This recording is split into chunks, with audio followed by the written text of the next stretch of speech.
Donner de la voix, les éditions Wild Project, un rendez-vous proposé par la librairie La Carline.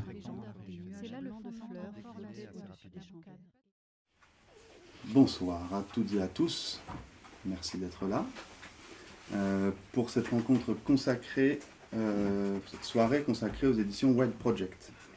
Je vais juste rappeler que cette soirée s'inscrit dans un rendez-vous qui s'appelle Donner de la voix. On a appelé Donner de la voix. Donner de la voix, c'est une rencontre avec un éditeur, ce qui est assez atypique dans ce qu'on fait dans notre programmation.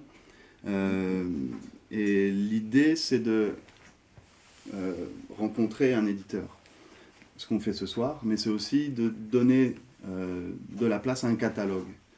On va l'évoquer ce soir, mais pendant plusieurs mois, dans la librairie, vous pourrez voir, peut-être pas tout le catalogue, mais en grande partie le catalogue des éditions Wild Project.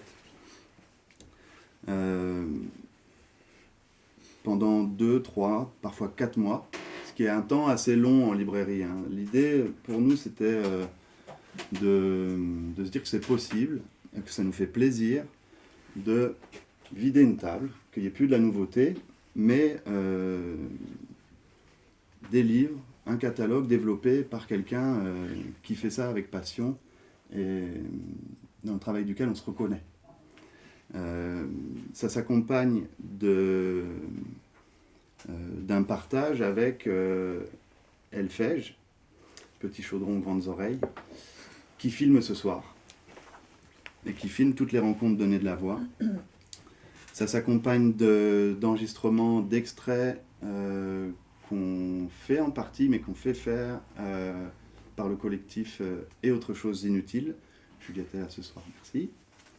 Un questionnaire en amont qu'on envoie, une présence sur les réseaux. L'idée, c'est de donner le plus possible de visibilité à un catalogue, et en l'occurrence celui du Wild Project ce soir.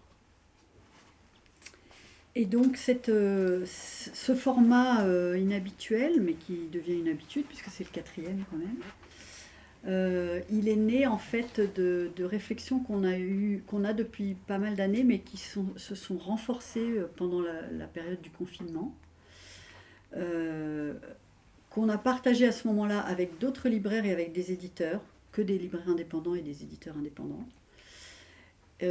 Et qui s'est focalisé au départ sur l'idée de la surproduction, enfin le constat de la surproduction. Et on avait commencé à mettre en place une réflexion commune, et puis la reprise a été tellement fulgurante en librairie, après les 2 mois de fermeture, que en fait tout ça s'est arrêté. Toute cette réflexion collective, on n'avait plus le temps, on a un peu raté le coche. Mais on s'est dit que ce serait une bonne chose de pouvoir, malgré tout, comme disait Benjamin, faire des temps d'arrêt, même si on le fait nous, tout seul dans notre librairie, ça vaut le coup de s'arrêter parfois sur des catalogues. Et donc c'est ce qu'on fait avec ce format de donner de la voix. Alors c'est la 4e fois qu'on le fait, mais c'est la première fois qu'on invite un éditeur qui n'est pas un éditeur de littérature. Du moins principalement pas, parce qu'il y a un peu de littérature quand même, on en reparlera, mais un éditeur de sciences humaines, c'est la première fois, donc on est un peu stressé parce qu'on ne sait pas si on va s'en sortir aussi bien. C'est mal révisé. C'est vrai que ça nous a posé des tas de questions sur comment aborder les choses, et voilà, donc on compte sur vous pour nous aider. Et pourquoi Wild Project ? Parce que justement dans le cadre de ces réflexions et de ces préoccupations qu'on partage avec d'autres, il y a une des préoccupations, c'est l'écologie du livre, et que Wild Project, c'est vraiment un éditeur qui est à la fois écologique dans sa façon de travailler, on en reparlera, mais qui aussi ne publie que sur l'écologie en fait. C'est le thème vraiment central de publication. Et c'est pas courant, enfin ça l'était pas en tout cas au moment où vous avez démarré. Donc voilà, c'est une réflexion on a ces préoccupations qui sont à la fois sur le terrain économique, parce que pour nous c'est compliqué de gérer la surproduction, et c'est compliqué aussi pour les éditeurs souvent, écologique, éthique, sur le sens de notre métier, et c'est tout ça qui a abouti à ce format. et ensuite à l'invitation de Wild Project. Ce qui nous intéresse aussi d'un rendez-vous à l'autre autour de donner de la voix, c'est de porter notre regard sur le métier d'éditeur, sur la place de l'éditeur et sur la posture de l'éditeur. Et le premier constat que l'on fait, c'est au travers du questionnaire donc, que l'on envoie et auquel Baptiste a accepté de répondre. Voilà, sa démarche et ce que sa posture d'éditeur dit aussi de la personnalité du catalogue, de l'engagement, de sa manière de travailler. Voilà. Donc c'est aussi ça qui se dessine d'un rendez-vous à l'autre, c'est la manière de travailler de l'éditeur au sein de sa maison.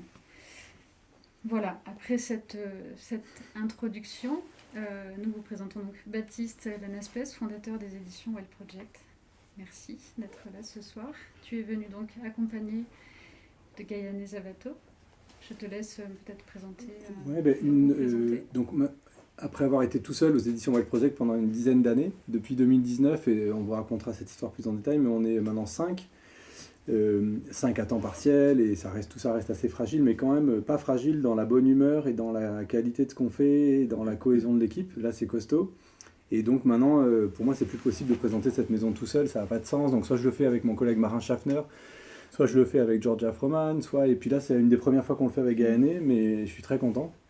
Qui fait plein de trucs chez Wild Project, puisque c'est encore un truc dont on pourra parler, mais chez nous, plus les maisons grandissent et plus elles sont structurées, plus les postes sont, les secteurs sont séparés. Il y a l'éditorial, il y a la fabrication, ce qu'on appelle, donc c'est le travail graphique, il y a le commercial, la presse, et chacun bosse uniquement dans un truc de taylorisation, comme ça, où chacun bosse uniquement dans les secteurs. Mais dans les maisons qui sont petites, c'est-à-dire qu'il y a, on va dire, moins de petits et gros, ça veut rien dire, mais où il y a moins de 5 salariés, on peut tout à fait tout faire tous. Donc voilà. Après, comme on a des compétences particulières, Gayane, on s'est rendu compte au bout de 2 semaines qu'elle était plus forte que nous tous sur ce qui s'appelle la préparation de copie, c'est-à-dire la relecture du manuscrit où on vérifie chaque phrase. Est-ce que d'abord tout ce qu'il y a là-dedans est exact? Est-ce que les notes de bas de page sont impeccables? Est-ce qu'il n'y a pas un problème de syntaxe qui nous aurait échappé? Est-ce qu'il n'y a pas des longueurs à des endroits? Une sorte de vérification tous azimuts à toutes les échelles. C'est un travail en fait pas évident parce qu'il ne se voit pas beaucoup au final, mais hyper dur. Et on peut le faire plus ou moins bien. Moi par exemple, je suis un préparateur de copie médiocre. Au début de ma vie professionnelle, c'était assez légendaire. J'avais toujours 50 milliards d'idées, mais par contre les préparations de copie, c'était pas ouf. Donc la correctrice derrière, elle râlait en disant il est sympa, lui, il est grande gueule, mais c'est pas hyper clean le manuscrit. Et donc Gayane Zavato à ma droite, c'est la meilleure préparatrice de copie que j'ai vue de toute ma vie professionnelle. Elle est hallucinante. Et donc, je voulais aussi donner de la voix à Gayane Zavato, la meilleure préparatrice de copie au monde, à ma connaissance. Donc voilà, donc comme elle est tellement forte là-dedans, ça fait des polarités, donc elle est un peu plus là-dedans, mais on continue quand même à se partager ces trucs-là. Donc c'est juste nos compétences, après nos expertises mutuelles qui font qu'il y a des polarités, mais c'est pas... Le but est surtout pas qu'elle fasse plus que ça, ou que moi je fasse plus que des coups de fil, ou j'en sais rien, enfin on partage tout, donc on va en parler mieux. Si on revient au tout début, donc les éditions Wild Project sont nées en 2009. Le premier texte publié chez Wild Project, c'est celui-ci, j'en montre la version poche, Printemps silencieux de Rachel Carson, qui fête cette année sa 60e année d'existence. Donc un texte publié en 1960, exactement 60 ans cette année. Donc publié chez Wild Project en 2009. Qu'est-ce que Wild Project au moment de sa création? De quelle réflexion naît la maison d'édition? Alors, donc on fait un tout petit peu de retour vers le passé, mais il ne faut pas trop y passer de temps parce que le passé c'est le passé. Mais on a rangé hier avec ma collègue Michel, on est allé fouiller dans les archives parce qu'on fait une petite vitrine qui veut raconter le passé justement, pour aussi s'en débarrasser. On raconte comme ça, c'est bon, il a sa place, c'est comme le culte des ancêtres chez les Chinois, là. On met la photo de la grand-mère, comme ça c'est bon. Et donc on a sorti des vieilles brochures avec Michel qui est avec nous depuis pas longtemps, quelques mois, et donc des papiers de 2007, 2008, 2005, 2004, où je reformulais le même projet 1000 fois pour aller le vendre à Autrement, qui en voulait mais pas sûr, puis La Découverte, qui me disait finalement, François Gèze à l'époque, qui était le PDG de La Découverte, qui me disait écoute ton projet est cohérent et tout, mais moi je suis un vieux marxiste, la nature, vraiment, je suis désolé mais ça me parle pas en fait, je peux pas investir, tes traductions sont chères en plus, donc je le sens pas. Seuil qui me disait, donc c'était Guibaud qui me disait il n'y a pas de public en France pour ça, Christian Bourgois qui me disait j'ai un cancer sur le feu, je vais mourir l'année prochaine, donc là c'est pas le moment idéal, et puis de toute façon j'ai déjà fait ça en 1970, donc c'est pas la peine de le refaire, mais tiens je te file des livres de Jim Harrison, j'ai dit merci. Et donc voilà, et donc moi à l'époque, donc j'avais 26, 27, 28 ans dans ces eaux-là, et j'étais persuadé de un truc, c'était que dans le domaine que je connaissais, que je commençais à connaître, j'ai fait des études de philosophie, je savais que ce qui était en train de se passer en philosophie de l'écologie, c'était quelque chose qui était bouleversant pour la philosophie, c'est-à-dire que ça renversait la table de tout ce qu'on avait appris, pas seulement ce que j'avais appris moi à l'université, de tout ce qu'on enseigne en terminale, de tout ce qu'on enseigne... de tout ce qui infuse dans notre culture moderne, qui est l'idée que, pour le dire en un mot, l'idée que la dignité humaine est liée à notre liberté. On est une espèce de liberté qui s'arrache aux déterminations et que le monde extérieur autour de nous, lui, par contre, il est soumis à des lois, ça s'appelle la nature. Et nous, on est une sorte de puissance comme ça qui s'arrache à la nature et c'est dur, ça fait mal et tout, mais c'est ça être humain. C'est les angoisses de la liberté, Jean-Paul Sartre l'a expliqué, après Descartes et d'autres et tout ça. Et donc c'est ça, l'univers des lois et l'univers de la liberté humaine, et c'est hyper fondateur. Et ce truc-là, à partir du moment où on commence à le remettre en cause, parce que c'était pour moi ça à l'époque, c'était le genre de propos que j'aurais tenu. Donc c'était une petite graine, c'était juste de dire, voilà, en philo, il y a une révolution. La nature n'est pas si soumise à des lois que ça, parce que le monde animal regorge de créativité. L'éthologie nous enseigne depuis des décennies que les comportements des animaux sont des comportements sociaux, hyper sophistiqués selon les espèces et tout. Et l'humain n'est pas si radicalement libre que ça. Il y a une espèce, ça s'est obtenu au prix d'un cérébralisme et d'une négation, pas que du corps, des affects, de la vie émotionnelle, de plein de trucs, qui fait qu'en fait, cette dualité ne tient pas. Et c'est bien joli de dire en un mot, oui, moi je suis par-delà nature et culture, ok, d'accord, mais en fait, ça bouge tellement de choses tellement profondes sur notre humanisme, sur nos valeurs les plus ultimes, que ce que je sentais quand j'avais 27-28 ans, c'était que là, il y avait un chantier philosophique qui s'ouvrait, qui me dépassait, qui dépassait encore plus mes professeurs parce qu'ils n'avaient même pas vu venir le truc, et qui dépassait tous les gens qui étaient là. Il n'y avait pas grand monde de toute façon, donc voilà, c'était vite vu. Et que dans ma tête, je me disais, il y en a pour au moins 10 ans. Pour importer ces penseurs, parce que les anglo-saxons avaient pris de l'avance. Donc le projet, moi, c'était de dire, on va importer, je vais faire la révolution intellectuelle, on va importer les ouvrages fondateurs américains en essayant de trouver quelques Norvégiens, Japonais, pour quand même que ce soit pas que l'Amérique. Et on va essayer de trouver en France des philosophes, des penseurs qui vont prendre le relais et exprimer en langue française ces idées-là avec conviction. C'était ça, intuitivement, je me disais, c'était un sentiment comme ça, presque organique, je me disais, il y en a au moins pour 10 piges. Tellement c'est riche et tellement il y a des choses à sortir. En tirant ce fil, je sentais qu'il y avait un truc riche. Mais après, les choses n'ont pas du tout tourné comme j'imaginais. Elles ont bien tourné, mais pas du tout comme j'imaginais. Donc, à l'époque, c'était ça, c'est un étudiant en philo qui... hésite pendant 5 ans en faisant des notes et des notes et des notes qu'on a vues hier, c'était un peu ridicule parce que le nom domaine sauvage, la part sauvage, le truc sauvage, machin, qui essayait de travailler. Et donc le coup de bol du débutant, vous savez l'histoire de celui qui va au casino jouer pour la première fois de sa vie et qui touche une machine à sous et ça fait 7-7-7. Le coup de bol du débutant, c'est que je vais voir l'agence littéraire avec laquelle je bossais depuis les éditions Autrement, qui s'appelle La Nouvelle Agence, rue Corneille à Paris, en mettant mes plus beaux vêtements et en disant bonjour, maintenant je suis plus Baptiste de chez Autrement, je crée ma maison d'édition. Si vous avez des ouvrages d'écologie intéressants, n'hésitez pas à me les... Donc elle me sort des nouveautés. Je dis mais vous avez rien compris, moi je suis pas sur les nouveautés, je veux écrire l'histoire intellectuelle de l'écologie. C'est le grand mouvement intellectuel de notre temps et en fait la France est passée à côté. Et donc elle me dit il y a Printemps silencieux. Je dis mais comment ça Printemps silencieux, il est pas sous droit Printemps silencieux. Je savais que c'était le livre, c'était l'acte de naissance de l'écologie politique, ça je savais quand même. Et donc elle me dit, il est plus sous droit depuis 1974. Et donc là j'ai fait une tête qui voulait dire que j'étais obligé de faire un gros avaloir, parce que j'ai fait une tête tellement naïve d'enfant devant le cadeau de Noël. Et donc je me suis repris immédiatement en regardant un air un peu finalement serein, mais en fait j'ai dû faire un avaloir quand même relativement important, parce que, voilà, je m'étais trahi dans ma joie. Et donc, ça me permettait de démarrer la maison d'édition avec un argument génial vis-à-vis du monde extérieur et de la presse, qui était de dire les milieux intellectuels français sont passés à côté de l'histoire intellectuelle de l'écologie, puisque la preuve, c'est que Rachel Carson va être chez un éditeur qui débarque de nulle part, alors qui devrait être chez Gallimard ou Actes Sud ou je sais pas où. Donc ça, c'était le coup de bol. Et en même temps, j'avais un autre penseur que j'aimais beaucoup, qui était à l'époque l'emblème de cette révolution philosophique, pardon, il faut que j'arrête parce que c'est quand même, tout ça c'est il y a 15 ans, mais c'était l'emblème de cette révolution philosophique de l'écologie, qui était ce Norvégien Arne Næss, qui était donc le grand philosophe norvégien, qui à la fin de sa carrière universitaire avait tout balancé, s'était attaché à une falaise qui devait être détruite, et donc qui avait fait une sorte de... Comme comme les féministes Chipko en Inde, il s'était attaché à la falaise pour pas qu'on détruise ce site.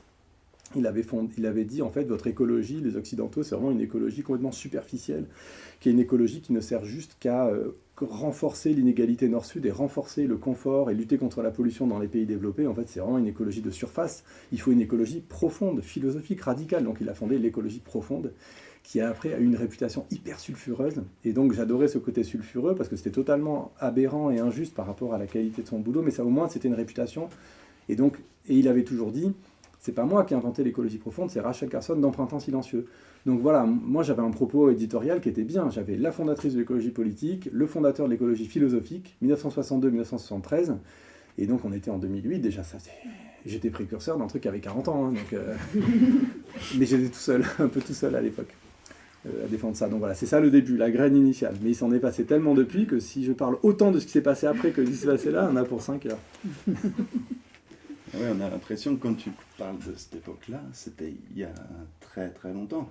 Parce que quand on voit maintenant les tables de nouveautés dans le domaine de l'écologie, c'est assez colossal en disant l'ampleur que ça a pris.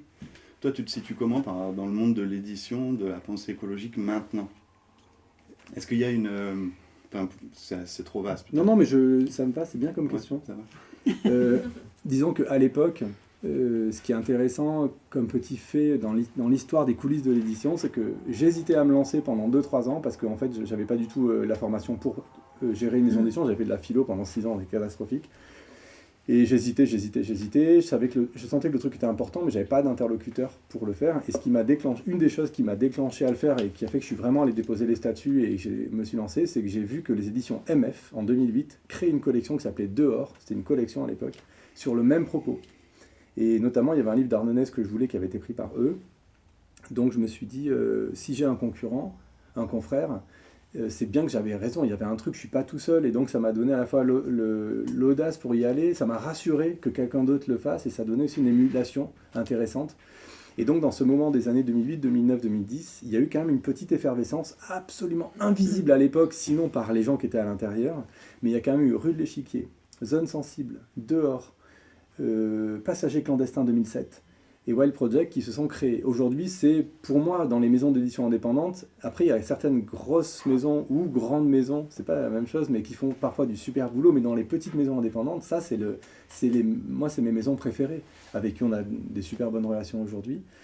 Et donc, celles qui étaient là, on en parlait tout à l'heure avec Gaël dans la voiture, celles qui étaient là à l'époque en 2007, 8, 9, c'était pas du business, franchement.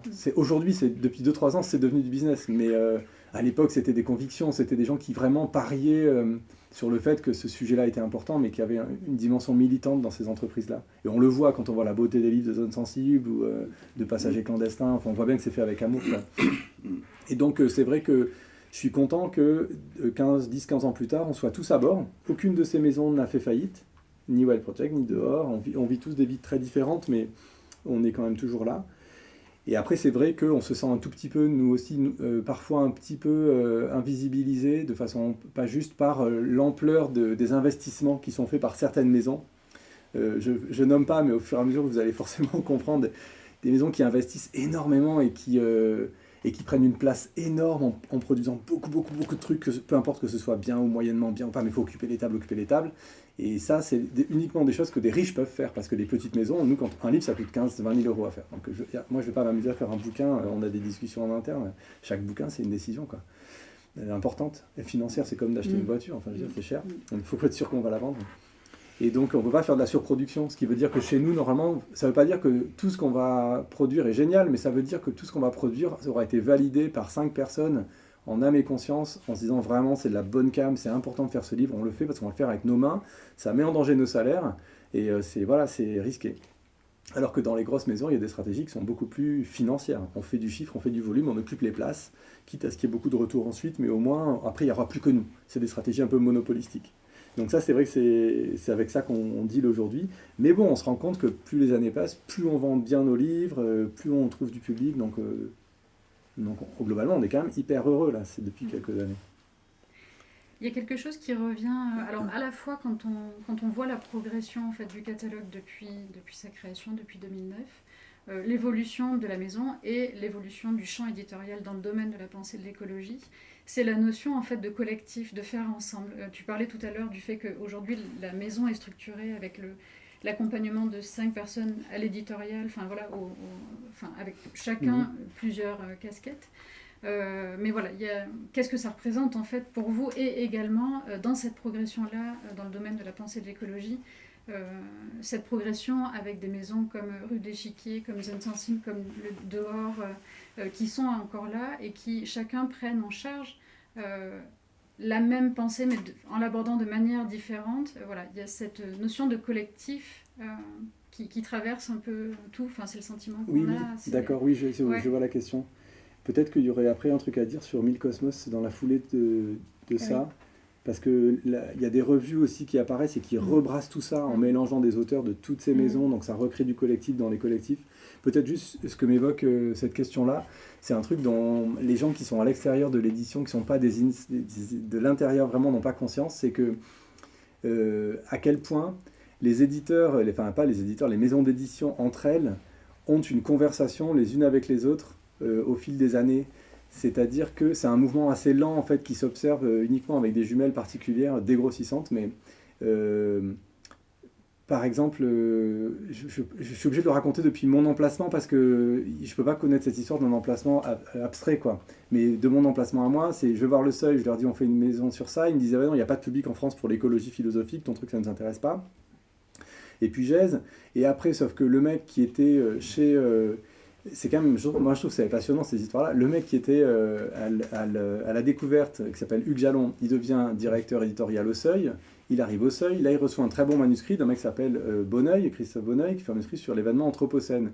Il dit qu'il faudrait faire une collection parce que je sens que 2013, pour le coup, là le moment est venu, on n'est plus en 2008. Et puis c'est pas que de la philo, c'est un angle de sciences sociales, polito, qui était plus juste avec ce qu'était le Seuil par rapport à la philosophie, qui était un peu, philosophie des petits marchés au niveau de la vente, alors que sciences sociales c'est plus large. Et donc Hugues Jalon dit à Bonneuil, faudrait faire une collection et on va l'appeler Anthropocène. Ah bon, tu crois, t'es sûr? Oui, je crois, je suis sûr. Donc voilà, le truc se fait, bon, très bien.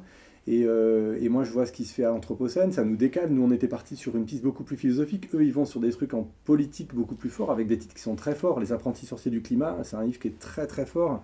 Biwix, L'âge des low-tech, c'est aussi un livre hyper marquant. Donc Wild Project, en lisant tout ça, on se politise un peu plus, on se dit attends, il y a tout un angle là qui nous avait un peu échappé, un petit angle mort. Là-dessus, qu'est-ce qui se passe? Enfin, c'est juste pour dire, c'est pas pour refaire toute l'histoire, mais c'est pour dire que oui, là-dessus, nous typiquement, on reçoit un jeune maître de conf de Université Aix-Marseille qui veut faire absolument un truc sur les loups et qui a l'air de croire à son étoile à mort, qui va casser la baraque et tout. Bon, d'accord. Moi, j'étais habitué les livres de philo de 400 pages avec hyper jargonneux, très théorisant. Je savais qu'il fallait y aller doucement, donc on tire 800 exemplaires. Et puis on vend doucement de 800 exemplaires. Et puis après, finalement, Bruno Latour dit que c'est génial, d'autres personnes disent que c'est génial, ça devient Baptiste Morisot. Du coup, lui, il est repéré par Actes Sud, donc lui, il passe chez Actes Sud. Et donc Actes Sud crée la collection Monde Sauvage, qui, à certains égards, s'inspire vachement de Domaine Sauvage. Notre collection, d'ailleurs, elle porte un nom qui ressemble à ce qu'on avait fait nous. Donc des fois, on a l'impression d'être un peu le banc d'essai aussi d'autres collections, mais tout ça, ça fait une immense conversation. Et puis nous, il y a des auteurs de la découverte, comme Les Empêcheurs de penser en rond, Isabelle Stengers. C'est idiot, mais des fois, mon collègue Marin Schaffner, il est allé voir Isabelle Stengers pour faire un entretien pour un livre dont on parlera peut-être, là, Un sol commun, ouais, c'est encore toute une histoire, ça. Je sais pas, faire une conférence de 20 heures. Mais donc, il fait une conférence avec Isabelle Stengers, c'est donc un peu celle qui a donné à Latour ses meilleures idées au début de sa carrière. Donc, c'est la femme derrière Bruno Latour. Et il me dit, c'est une grande dame, vraiment, j'ai un entretien là, elle s'explique un peu sur l'écologie, au fond, son rapport à l'écologie, on devrait en faire l'entretien est trop long pour ça, il faudrait en faire un petit livre de poche. J'étais un peu sceptique, moi, parce qu'on entretient Isabelle Stengers, bon, elle passe non plus à la télé, quoi. Et puis finalement, et donc c'est elle qui dirige la collection Les Empêcheurs de penser en rond à la découverte, et donc finalement, on a vendu 5000 ou 6000 exemplaires de ce petit poche, donc ça a vachement trouvé son public.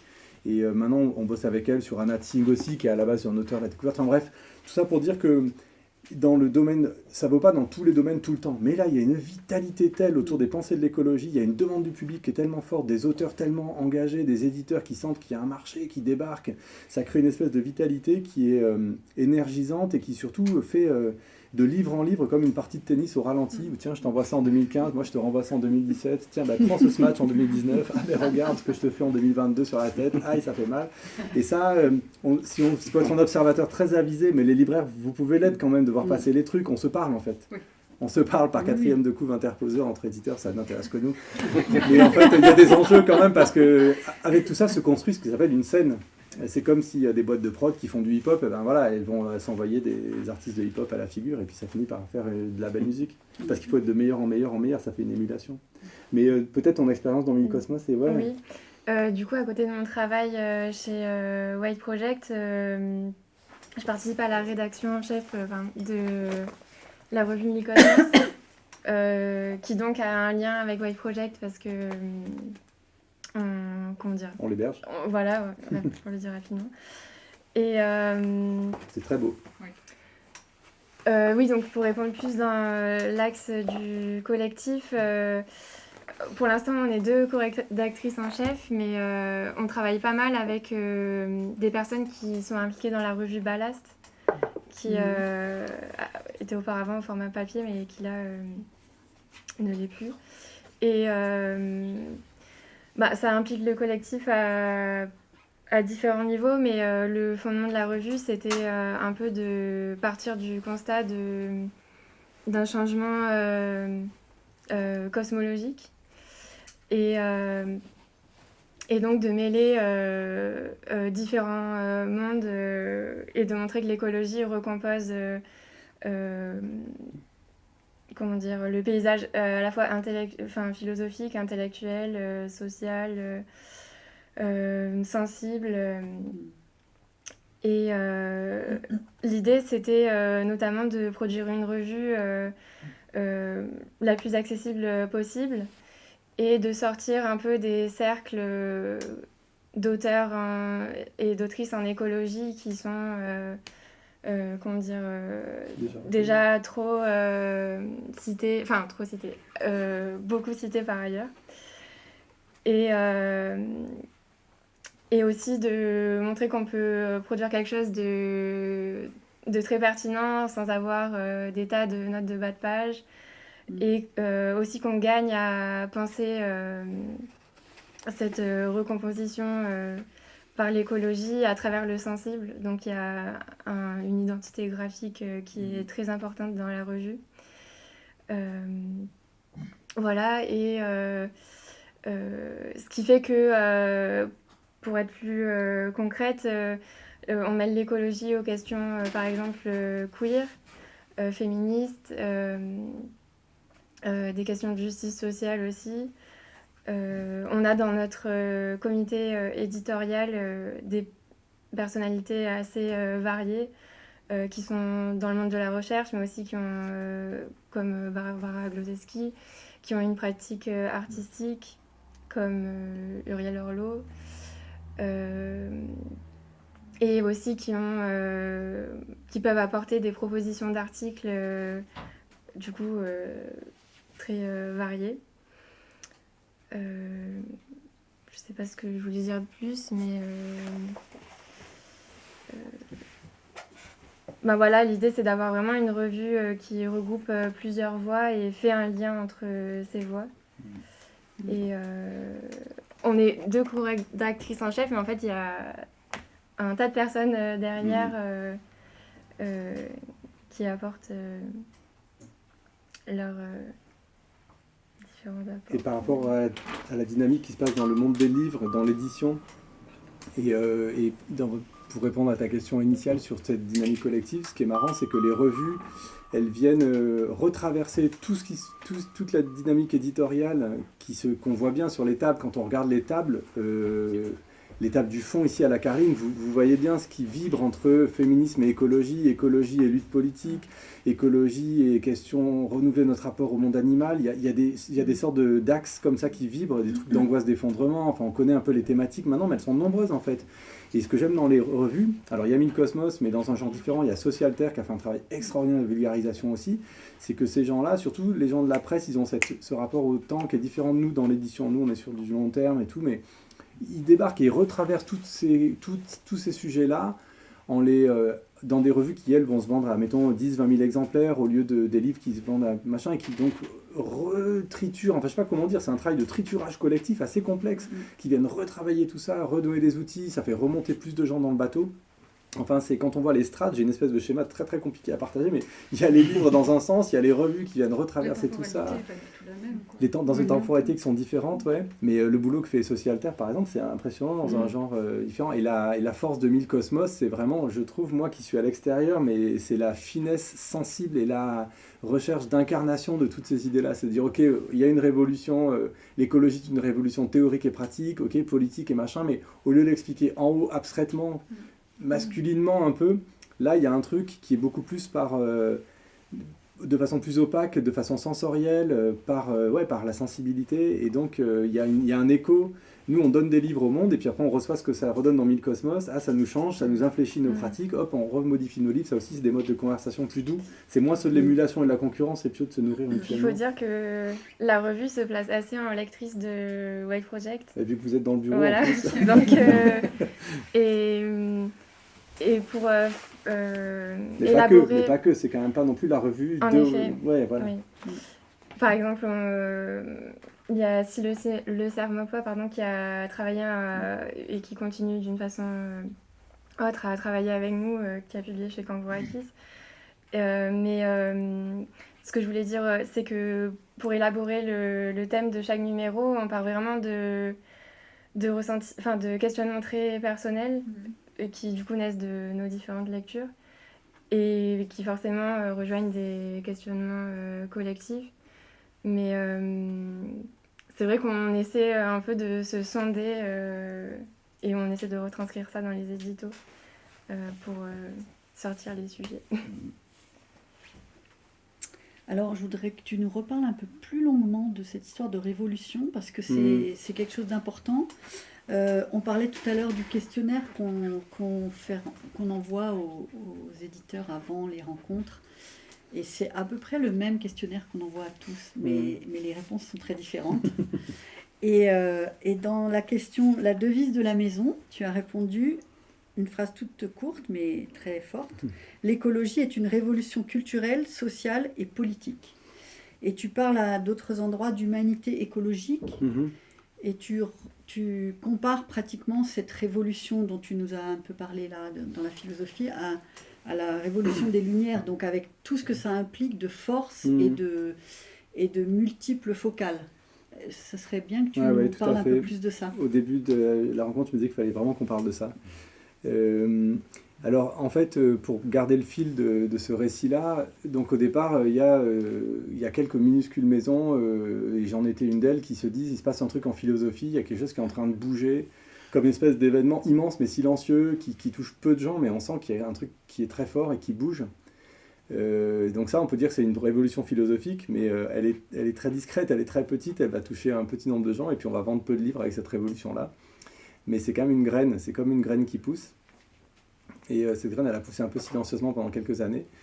Et après, j'ai l'impression qu'il y a eu une série de... Alors, je ne sais pas où je mets la focale, si je parle de... Mais disons que pour rester sur l'angle de notre catalogue, parce que si on parle de tous les confrères, c'est trop compliqué, puis les médias, l'air du temps et tout, c'est compliqué. On va dire en tout cas que chez nous, cette graine-là a poussé, complétée par le travail en écologie politique d'autres confrères, jusqu'à ce qu'il y ait une espèce d'événement qui se produise à partir de 2015. Dans mon cas, c'est tout d'un coup l'intérêt très fort pour les questions, on va dire, tu disais justice sociale, nord-sud, on peut parler questions post-coloniales ou décoloniales, mais en tout cas le sentiment que... il se passait là quelque chose qui était colossal dans la prise de conscience. Et de mon côté, j'étais embêté parce que je sentais que ça avait un rapport obscur avec l'écologie, mais je n'arrivais pas à le nommer. Et quand vous vous cassez la tête à monter une maison d'édition en écologie, donc vous vous dites, allez, je vais créer une collection maintenant sur les questions décoloniales, c'est un geste intellectuellement, commercialement très compliqué, parce que le peu de public que vous avez commencé à construire, est-ce que vous n'allez pas à le perdre en allant sur des questions très clivantes, puis comment ça s'articule tout ça. Et donc, on a décidé avec un collègue anthropologue arabisant de créer une collection spécialisée sur ces questions-là. Un des premiers titres qu'on a sortis, qui était un titre super fort, c'était Contre-histoire des États-Unis, qui racontait l'accaparement des terres américaines par les Européens et la résistance amérindienne. Et le fait qu'aujourd'hui, il y a des gens qui habitent dans des réserves, qui sont les seuls territoires, c'est des territoires qui appartiennent aux Américains, qui ne sont pas reconnus aux Nations Unies. C'est-à-dire que là, on a un peuple qui vit sur des terres, enfin bref... Donc c'est un problème quand même massif. Et petit à petit, s'est construit un propos à l'intersection de l'écologie et du décolonial, mais ça a mis des années de... Vraiment, là, pour le coup, c'était un travail intérieur assez obscur, assez complexe, de voir, mais il y a un truc entre la violence coloniale et la violence faite à la terre. Et donc, ça a mis longtemps à se formuler. Alors, j'ai réglé cette question pour moi-même récemment dans le petit livre Nature que j'ai fait chez Anna Mosa, dont c'est le propos justement de montrer la convergence, de montrer qu'il y a un socle commun à la destruction de la vie sur Terre et à l'exploitation du Sud par le Nord. Il y a une racine historique énorme, commune. En fait, maintenant, une fois qu'on le dit et qu'on l'explique, ça paraît évident, mais ça a été long de sortir ces deux trucs-là. Pendant que nous, on faisait ce travail-là, a surgi un autre truc avec le livre Reclaim de Emily H. en 2015 ou 2016 sur l'écoféminisme. Donc, l'écoféminisme, c'est ce mouvement qui repose sur l'idée que les violences faites aux femmes procèdent de la même structure sociale que les violences faites à la Terre. Et donc, il y avait une sorte de truc à 3 pieds sur violence coloniale, violence patriarcale et violence écologique, qui tout d'un coup a fait un truc chez Wild Project très fort sur un tressage de problématiques hyper complexes et hyper riches. Et il se trouve que ça s'est fait chez nous vers Émilie H. Elle m'a attrapé en 2018. Elle m'a dit, écoute, c'est toi qui vas être l'éditeur des grands écoféministes en France parce que Bonneuil le fera pas, Dehors le fera pas. Et donc, c'est à toi de le faire. Je te file les noms, tu traduis, tu fais.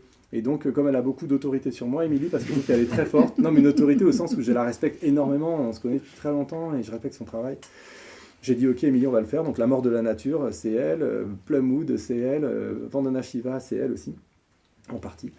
Et donc, au moment où nous, on a tressé ce truc, y compris dans les discussions d'équipe, à n'en plus finir sur le tressage de ces choses-là ensemble, il se trouve que dans l'air du temps, ça s'est fait aussi. Alors, c'est pas non plus un miracle, c'est qu'on est dans une même société, ça bouge, on voit bien qu'il y a des trucs qui se passent. Et aujourd'hui, c'est tellement riche, et surtout, il y a une rapidité, on dirait que tous les 2 ans, la table est renversée, recomposée, renversée, recomposée. C'est d'un dynamisme incroyable. Une des raisons de ce dynamisme, c'est le va-et-vient entre les mondes militants et les mondes intellectuels, que moi je n'avais jamais connu dans ma vie, ayant 45 ans, né en 77, j'avais jamais vu ce dynamisme entre des idées métabolisées dans des lieux de lutte, modifiés par les intellectuels qui du coup, vu qu'ils sont allés à la ZAD, ils durcissent leur discours. Philippe Descola, il peut plus parler juste des hachoirs, il est allé à la ZAD, il faut qu'il s'engage un peu plus, donc il y a une sorte d'effet comme ça, réverbe, et ça fait un truc hyper riche.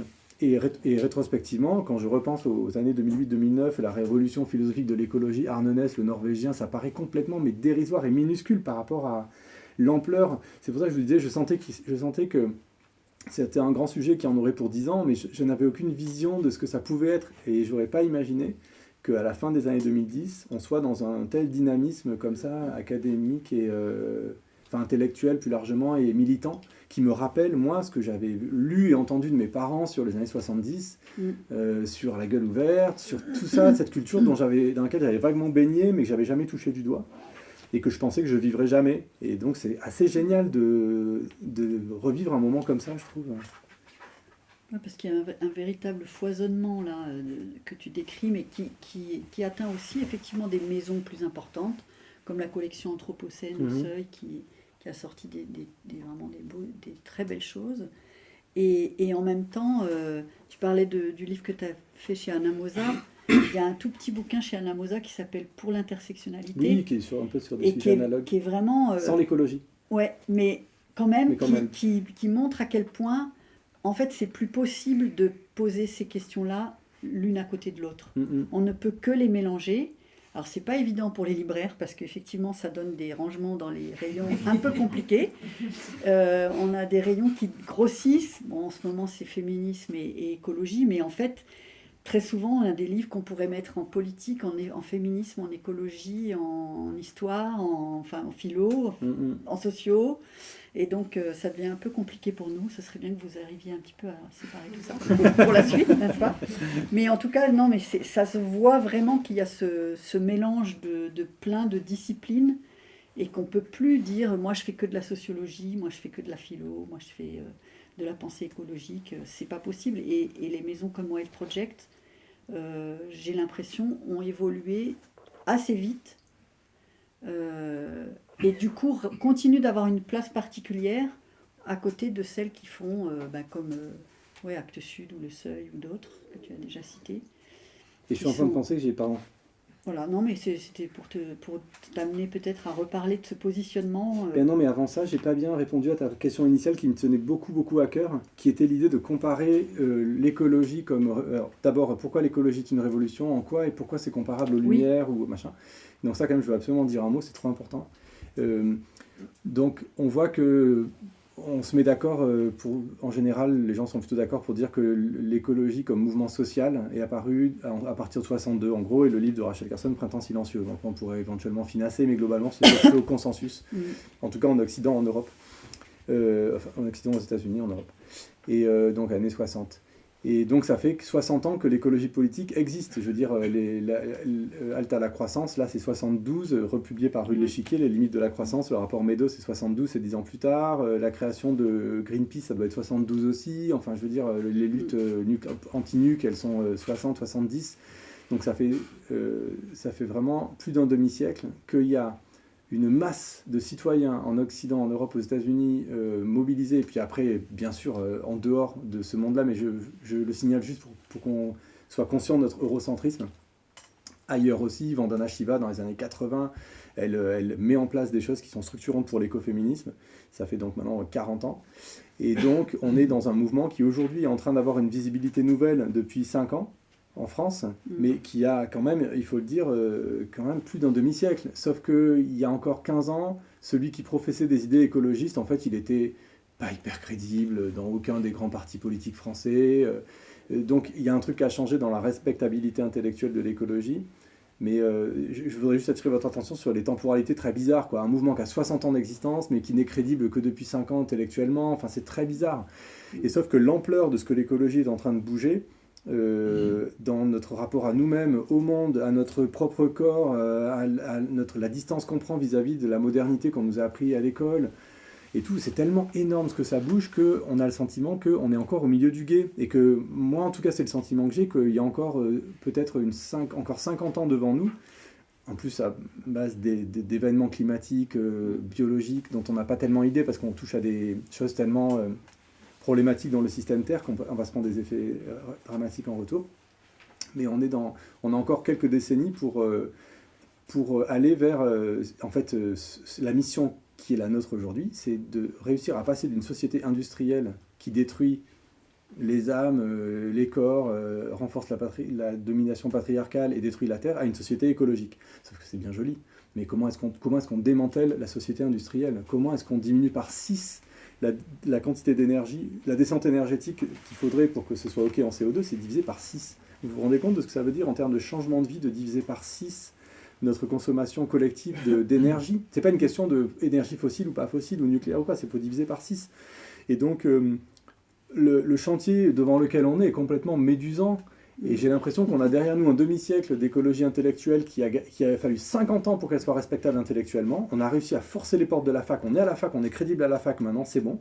Donc il y a l'autorité intellectuelle, mais maintenant il y a encore 50 ans pour que ça se transforme en changement social. Et c'est pour ça qu'on a publié le mois dernier ce livre qui est si important pour nous et qui est presque un peu un fétiche, qui s'appelle Plurivers, et qui rassemble 100 initiatives transformatrices qui justement veulent faire passer d'une société industrielle à une société écologique, qui a été écrit par 124 auteurs et autrices, plutôt issus des pays du Sud, et qui marque un peu notre nouvelle identité intellectuelle. Alors ce qui est marrant, c'est que là-dedans, parmi les 100 articles, il y en a un sur Arne Naess et la deep ecology.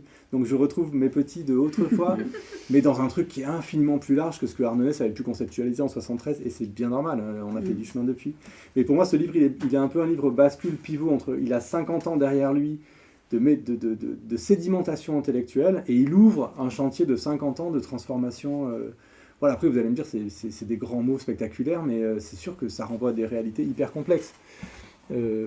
Après bon, on en parle beaucoup, je veux dire, Jean Covici ne fait que parler de ça, de ces questions de transformation, depuis un point de vue très gaulien et très état et très énergético-centré. Nous on s'y retrouve pas du tout, mais Plurivers, il n'y a pas que Jean Covici, il y a Plurivers aussi, c'est ça que je veux dire. Non mais c'est vrai. Et tu parles d'un mouvement profond, quelque chose qui est en cours, qui est médusant. Et en parlant de Mille Cosmos, je crois que c'est dans le catalogue, on parlait de révolution dansante. Je sais pas, c'est quelque chose qu'on retrouve aussi dans si on parle de récit, ça, c'est pour embarquer les gens, c'est quand même autre chose que l'effondrement, je trouve, comme concept. Est-ce qu'on peut peut-être parler de ce récit que vous appelez, ou en tout cas dans Et lequel... comment on raconte tout ça Comment à on nos raconte enfants et ouais. Comment on embarque tout ça? Tu veux dire un mot là-dessus? Non, bah, on remarque en construisant les numéros que c'est assez... on a toujours tendance à avoir des articles qui font des constats qui sont assez pessimistes. Mais je pense qu'à travers l'idée de révolution dansante, c'est toujours cette idée de... comment dire... d'alliance. Et aussi, on essaie de toujours conserver une place importante, laisser une place importante aux initiatives qui, du coup, ouvrent la voie à des possibles. Et donc, de pas seulement rester dans des constats d'effondrement. Et alors ta question qui est quand même très bonne, t'as fini? Oui. Ouais. Ta question qui est très bonne me fait penser à deux trucs. Le premier, c'est qu'on me dit souvent, oh là là, tu bosses sur l'écologie, c'est dur et tout, le constat, machin. Et en fait, c'est pas du tout mon état d'esprit depuis 15 ans. Je suis complètement depuis que j'ai découvert les pensées de l'écologie, moi, ma vie a changé parce que mon rapport au monde à moi-même a changé et c'est enthousiasmant. Donc c'est un peu bizarre parce que c'est sur fond de désastre écologique, dont j'en suis bien conscient. La 6e extinction, c'est un truc tellement inédit et tellement grave. En fait, on ne sait pas ce qui est en train de se passer. On n'a pas d'idée, il n'y a jamais eu de précédent. L'extinction de la vie sur Terre, c'est hyper grave, mais pourtant l'état subjectif dans lequel je suis moi avec ces pensées de l'écologie, c'est celui d'une je sais pas comment dire, d'une réparation intérieure. Un exemple parmi 1000 autres qui me vient, c'est que c'est Calicotte qui raconte ça en reprenant les idées d'Aldo Léopold. Il dit qu'en fait, la modernité a pensé l'état social contre l'état de nature, en imaginant qu'il y avait un état de nature où l'homme est en loup pour l'homme, puis on se serre la main, on fait la paix, on invente la loi commune, on devient fragment d'un tout, la nation.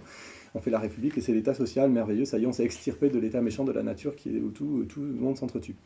Et on a tous appris ça à l'école, en terminale, c'est ce qu'on apprend à nos enfants en philo, en terminale et tout. Et en fait, ce que raconte l'écologie et l'éthologie, c'est exactement le contraire, c'est-à-dire que tout ce qui est vivant est social, tout ce qui est social est vivant. Ce que veulent les animaux, c'est la paix. Évidemment, on se bouffe, mais on ne fait pas que se bouffer dans la nature. On cohabite, on se fout tranquille, on évite les conflits. Il y a tout un art du désamorçage du conflit dans le vivant.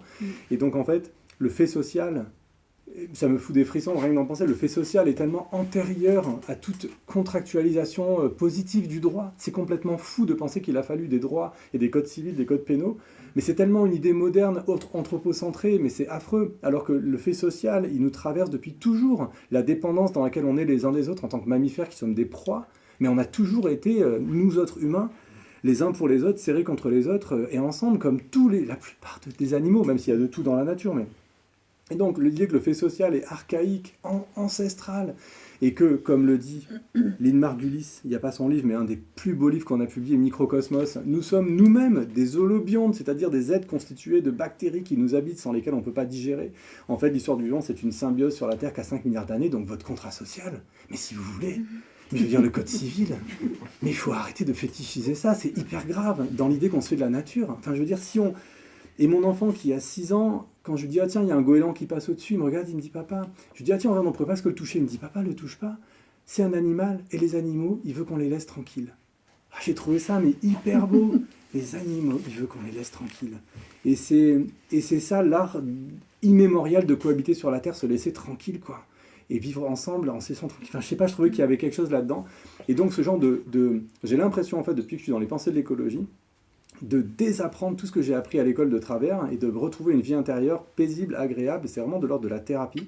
Et donc, je me sens de plus en plus heureux au milieu du désastre. Donc, c'est peut-être ça, révolution dansante, c'est un peu particulier. On sait qu'on va devant un truc inédit en termes de désastre, parce qu'on a vu épidémie virale, mais on n'a pas encore vu épidémie bactérienne. Et si un jour on voit ça, avec l'antibiorésistance et tout, ça peut être un truc vraiment hyper angoissant, où il n'y a pas que des adultes qui meurent, et pas que des vieux et des gens malades, ou même des enfants, enfin bref. Donc, on ne sait pas vers quoi on va. Et au moment où on va vers un truc hyper grave, on sent en nous l'endroit par lequel on peut... Je n'avais pas retenu cette expression révolution dansante, c'est marrant. Mais on peut effectivement recomposer, il est urgent de recomposer nos rapports intimes au monde et à nous-mêmes, quoi. Enfin, en tout cas, c'est ça qui nous anime. Ouais.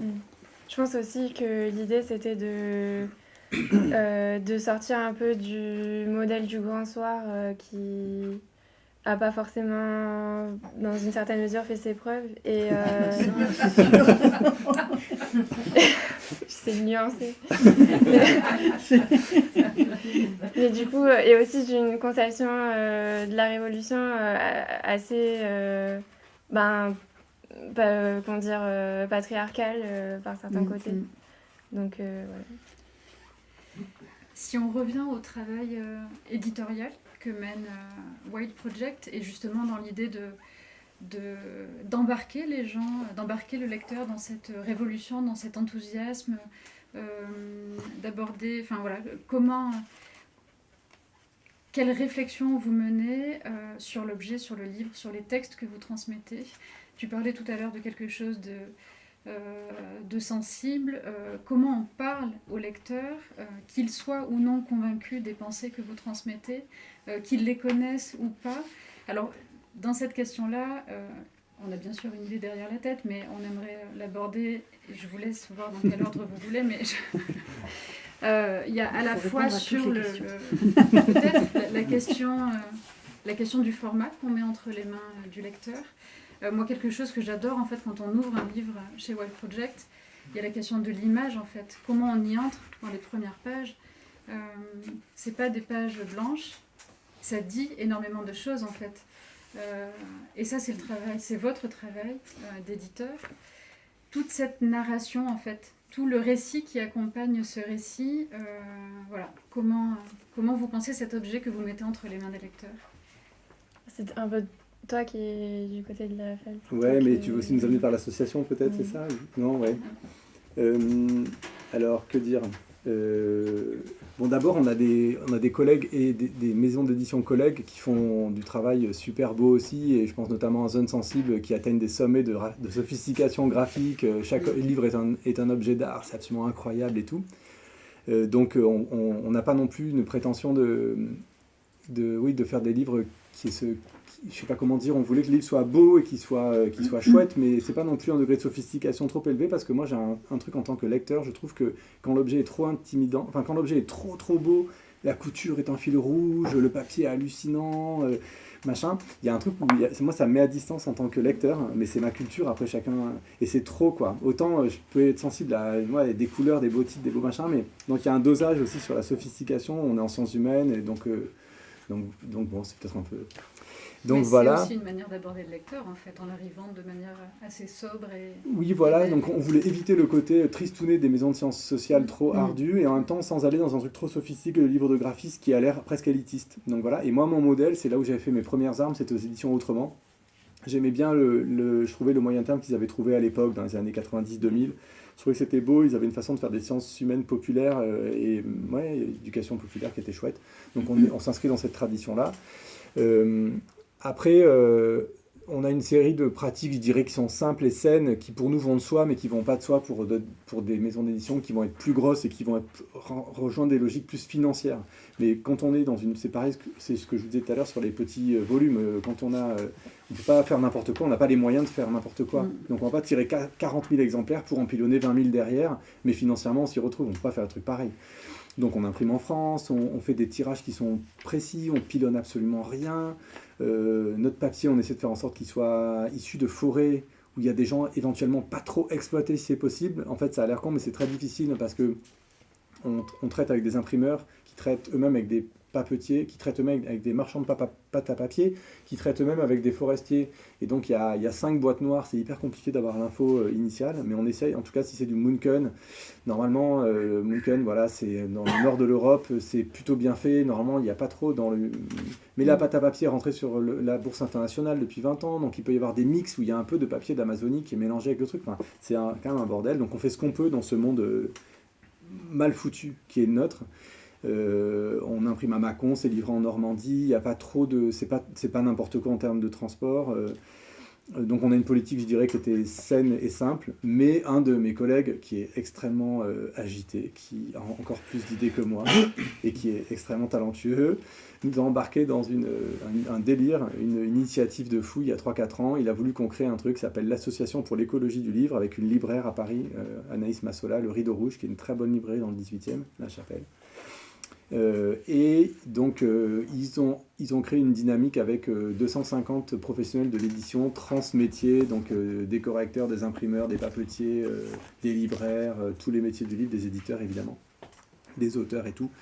Et ils sont en train de foutre un grand bordel pour poser des questions à l'interprofession en disant quand est-ce qu'on se met autour de la table, qu'on se parle et qu'on voit comment on fera des livres le jour où il n'y a plus de pétrole. Parce que c'est bien joli tout ça, mais aujourd'hui le système il a été complètement compartimenté. Le livre est rentré, on est dans une société industrielle, donc tout rentre dans des logiques industrielles. Alors là où il faut bien faire la part des choses, c'est que, je ne vais pas être trop long parce que là aussi on a passé une journée ensemble avec Aurélie, on a parlé de ça, donc on a fait une version ultra courte, mais le livre, potentiellement, est un objet hyper écologique, surtout si on le compare aux tablettes et aux liseuses. Mais même dans l'absolu, ça pourrait être un objet hyper écologique parce qu'il est fait pour être pérenne. Un bon livre, ça dure des décennies, je veux dire, c'est bien fait. Il est issu normalement d'une forêt qui est bien gérée, si c'est pas de la monoculture d'eucalyptus trop mal faite, une forêt qui est bien gérée, ça peut être un truc qui crée pas du désastre écologique sur la planète. Dans l'ensemble de la fabrication du papier, qui est faite dans le monde et qui est excessive, le livre représente à peu près 5%. Les 95 autres, c'est de l'emballage, du papier toilette, du mouchoir, du carton, tout ça, donc de la presse. Et donc on voit que le livre voilà, donc potentiellement le livre pourrait être hyper écologique, mais la façon dont il est organisé aujourd'hui, avec les métiers très très séparés, les allers-retours en camion énormes, mais c'est une question très compliquée parce que les retours sont hyper importants pour les libraires pour pouvoir prendre des risques sur des livres qui vont peut-être vendre ou pas vendre. Ils les ramènent, ça fait des allers-retours en camion, c'est pas si simple. Et donc il y a plein de questions nouvelles à se poser sur comment est-ce qu'on ferait des livres si on devait, comme autrefois, à une époque, les libraires étaient des éditeurs, ils avaient une presse à l'arrière. Ils étaient imprimeurs aussi, ouais. Ils avaient la presse à l'arrière, la maison d'édition au milieu et la vitrine devant, ils faisaient les trois. Ils avaient d'après des colporteurs qui faisaient le travail de diffusion-distribution et qui allaient partout en France vendre des livres comme ça. Et un livre valait peut-être l'équivalent de 200-300 €, il était en cuir, il durait 200 ans. Ça c'était hyper écologique, il était fait avec des chiffons. Il ne s'agit peut-être pas de revenir à ça, mais par contre de se dire tiens, cette filière elle a une histoire, comment c'était avant, comment on fera demain. Et donc ces questions-là qui ont l'air simples, elles font l'objet de réunions mensuelles depuis maintenant 3 ans avec ces 250 personnes. Et comme les syndicats des éditeurs, des libraires, respectivement, ne prennent pas vraiment en charge de façon forte ces questions-là, c'est l'association créée par mon collègue Marin Schaffner qui est en train de faire un grand bazar dans ce monde-là, donc c'est chouette. Mais pour l'instant, très, très honnêtement, c'est plus 1 milliard de questions et c'est pas évident. On est juste en train de prendre conscience du système dans lequel on est et de se dire qu'on sera bien démunis si tout d'un coup il n'y avait plus de pétrole. Et donc voilà. Mais on s'est habitué à avoir des livres à 6 €, 7 €, 8 €, éventuellement qu'on va garder 1 an et jeter. On adore nos livres de poche et tout, mais est-ce que ça peut. Voilà. Ça pose quand même des sacrées questions. Et puis aussi nos habitudes de lecteur, on aime bien avoir un livre impeccable. S'il y a une trace d'ongle, on dit non, il est défraîchi, on renvoie. Ouais, mais attendez, l'artisanat c'est imparfait, il faut garder, on ne peut pas aller au pilon des centaines de défraîchis parce qu'il y a une trace d'ongle ou un petit bout de stylobi, je sais pas quoi. Donc il y a aussi un truc sur la culture, tout le monde est impliqué là-dedans. Pour le lecteur d'accepter qu'il y a un livre qui va avoir un petit pli, mais on prend quand même et puis on paye quand même le prix complet. Enfin, pour chacun à son endroit, à sa responsabilité. C'est super que tu aies parlé de l'écologie du livre parce que ça faisait partie des questions en effet qu'on voulait poser. Tu m'avais quand même montré la voie. Ouais, j'étais un peu, mais en fait peut-être maladroitement parce qu'en fait on voulait aussi parler après. dans du livre. Dans les manières de parler de la pensée de l'écologie, il y avait aussi sous quelle forme dans le catalogue de Wild Project.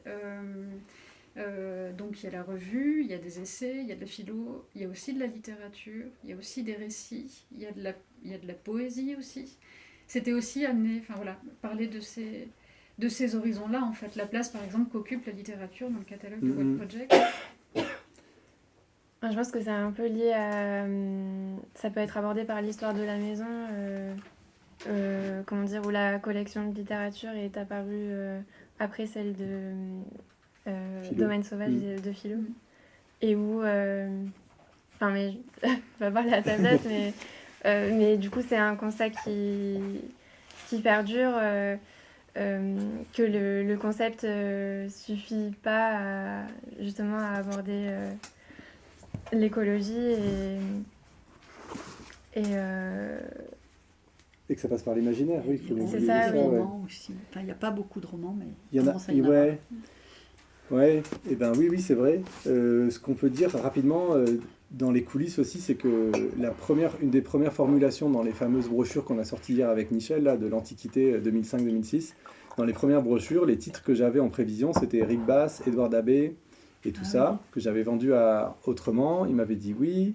Et puis après on s'est fâché, et après il m'a amené Livre Hebdo, il m'a dit regarde mon lapin, regarde, il y a un mec là, Gallmeister, il crée une maison d'édition sur tous tes titres, regarde, il y a tous tes titres là-dedans.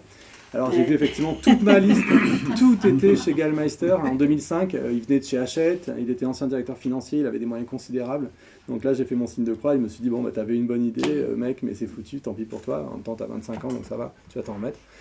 Mais donc tout le volet littérature, nature writing, moi il était dedans, je l'avais filé à Sabine Vespizer, on se connaissait très bien par parents et tout ça, et Sabine m'avait dit c'est un beau projet, dis donc ton truc en 2004. Et donc tout est parti chez Gallmeister. Quand quelqu'un a une bonne idée, on est plusieurs à l'avoir, donc voilà. Et il a très bien fait les choses. Et donc quand j'ai créé Wild Project, j'avais un peu fait le deuil de la littérature. Sauf qu'au bout de 2-3 ans, je me suis dit c'est pas possible, en fait ça va pas. Si j'ai que de la philo et de la pensée, c'est trop sec. Moi je suis rentré dans ces sujets-là aussi par Giono, par Jim Harrison, par Édouard Dabbé que j'aime bien, même si aujourd'hui bon, je me dis que c'est quand même un cow-boy américain. Mais à l'époque j'avais bien aimé. Et donc, il faut absolument une collection de littérature, donc il faut qu'on ouvre ça. Et au moment où j'ai pris cette décision, il y avait au bureau un collègue traducteur, Pierre Madelin, qui m'a dit « Non, mais jamais tu vas y arriver, c'est impossible, parce que de toute façon, il a tout pris Gallmeister, c'est mort. » Et donc, ça m'a énervé. Je dis « Mais Pierre, mais tu m'énerves, il n'y a pas que les États-Unis, il n'y a pas que le nature writing. Je veux dire, la question des lieux en littérature, de la relation à la nature, de la relation à notre propre naturalité, mais elle est immense, elle peut brasser tous les continents, tous les sujets, c'est vaste. Je m'en fous, j'ouvre une collection, je sais pas ce qu'il y aura dedans, mais je fais confiance à la vie pour qu'il se passe des trucs. » Et il n'avait pas tout à fait tort que ça allait être compliqué la littérature quand même. Ouais. Mais j'avais raison qu'il y avait des trucs à raconter. Et donc je lui dis par exemple, c'était une belle scène. Je lui dis écoute Pierre, regarde, pas plus tard que la semaine dernière, j'ai reçu le manuscrit d'un mec qui est musher, guide de chien de traîneau en hiver et écrivain à l'été. Il a l'air chouette ce mec. Il m'a dit vas-y, c'est quoi son manuscrit? Donc je recherche dans les pièces jointes des mails de la semaine dernière. J'ouvre la pièce jointe et je lui lis la première page du manuscrit que j'avais reçu. Et donc j'ai lu la première page du manuscrit, dans le bureau, on était tous les deux, et j'arrête la lecture au bout d'une page, et je lui dis, mais j'ai la chair de poule, et il me dit, moi aussi.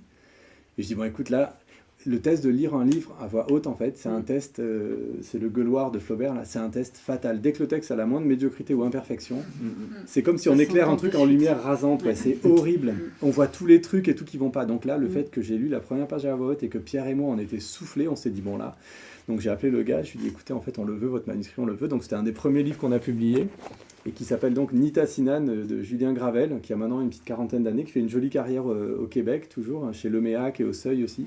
Il fait aussi du polar, pour chercher des genres de littérature populaire aussi, pour croiser les mondes. Et ça reste un super beau roman qui a d'ailleurs eu aucune presse et qui a vécu uniquement sur les libraires. Il y a eu plein de coups de cœur de libraires sur ce titre, donc on en a vendu 3000, un truc comme ça, alors que c'est pas encore un auteur star. Et donc c'était pour convaincre mon copain Pierre, traducteur, que quand même il y avait moyen de faire un truc en littérature. Mais depuis, il s'est passé des tas de trucs, et notamment ce qui s'est passé, c'est que est apparu un mouvement intéressant, académique encore, mais qui s'appelle l'éco-poétique. Il y a donc plein de chercheurs aujourd'hui qui s'intéressent à revoir tout ce qu'il y a dans nos livres, là, dans nos bibliothèques, relire tout ça sous le prisme de la relation, de l'intégration, du fait que l'homme participe pleinement de la nature. Et c'est vrai qu'en plus, étant un Fort-Calquier, on est obligé de dire qu'un des géants mondiaux de la littérature de nature, c'est quand même Giono. Plus les décennies passent, plus on voit qu'il est géant et qu'il est génial. Les éditions Héros Limite ont récemment republié sa lettre aux paysans, lettre à un paysan. Ouais, c'est incroyable Qui ce est texte. incroyable, on dirait que ça a été écrit en 2019. Exactement. Quoi. Donc il y a un truc où l'air du temps... C'est une modernité. C'est très bizarre. L'air du temps de nos années rejoint les années 30 de Giono, qui était d'ailleurs moi le biberon auquel j'ai été nourri familialement. Donc ça fait des bouclages qui sont très beaux. Mais il n'y a pas que Giono, je veux dire. D'abord, il y a tous les grands auteurs naturalistes français à la Hugo et tout ça, les romantiques. Mais il n'y a pas que ça. La question de la nature, et c'est Anne Simon. Je ne sais pas si vous aviez pris ce livre-là, Une bête entre les lignes. Oui, si, il est dans la grande table. Oui. C'est bien, ouais. C'est donc une des papesses en France de la critique littéraire au prisme de l'écologie, s'appelle Anne Simon, et elle étudie la présence de l'animal en littérature. Et c'est extraordinaire, parce qu'elle est proustienne à la base. Proust, vous vous dites, bon, a priori non. Et ben si. En fait, la question de l'animal traverse toute la recherche du temps perdu. Et donc, elle a écrit des pages et des pages et des pages extraordinaires. C'est une belle écrivaine en plus. C'est de la recherche, mais en fait, c'est de l'écriture. sur Proust et elle trouve l'animal dans des endroits incroyables et donc en fait on se rend compte que c'est pour ça que le livre s'appelle Une bête entre les lignes, c'est parce qu'en fait on se rend compte que notre littérature regorge d'animalité, qu'elle est traversée par ça et même elle va jusqu'à, elle pousse le vice assez loin, elle dit même que le geste d'écriture qui est toujours ancré dans une forme d'oralité de parole, lui-même il bruisse de instinct, respiration, palpitation, salive et tout et qu'en fait c'est animal tout ça. Et que l'animal est bien plus que ce qu'on n'a jamais voulu dire, et que l'écrivain est animal, et que chaque écrivain a sa figure d'animal, en fait. Et tout ça, c'est hyper beau. Et donc, pour moi, c'était une belle rencontre, Anne-Simon, parce que c'était un peu ce que je pressentais de sortir de Nature Writing à la Gallmeister, qui avait été fondateur pour moi, mais je me disais, qu'il y a autre chose à faire que le truc de cow-boy américain, quand même. Et Anne-Simon le prouve bien. C'est pas seulement qu'il y a des nouveaux livres à écrire, c'est qu'on peut revisiter autrement notre propre tradition. C'est vraiment très beau ce qu'elle fait là-dessus. Puis il y a aussi peut-être le poche des vivants Des vivants et des luttes. Oui. En fait, du coup, Baptiste et Marin ont mené des ateliers d'écriture dans le master d'éco-poétique de l'université d'Aix-Marseille. Et Des vivants et des luttes a en fait un recueil avec les textes qui ont été sélectionnés suite à ces ateliers. Et c'est tellement... c'est assez hétéroclite. Il y a certains auteurs et certaines autrices reprennent des références qu'on a dans notre catalogue, mais je sais pas, il y a aussi un texte qui parle du palais du facteur cheval. Il y a quand même pas mal de textes qui partent d'une expérience assez intime. Et c'est un peu comme Mille Cosmos, je trouve. Oui. Ça recroise, ça rebrasse depuis l'ère du temps actuel. Donc c'est un peu des auteurs génération climat, on va dire. Ils ont entre 20 et 35 ans. Et ils sont encore... moi, je me sens décalé par rapport à eux parce qu'eux, ils ont métabolisé déjà plein de trucs et ils sont à fond pour eux. Par exemple, écoféminisme décolonial, ça, c'est la base. Ils partent de là, quoi. C'est leur point de départ, alors que moi, c'était mon point d'arrivée.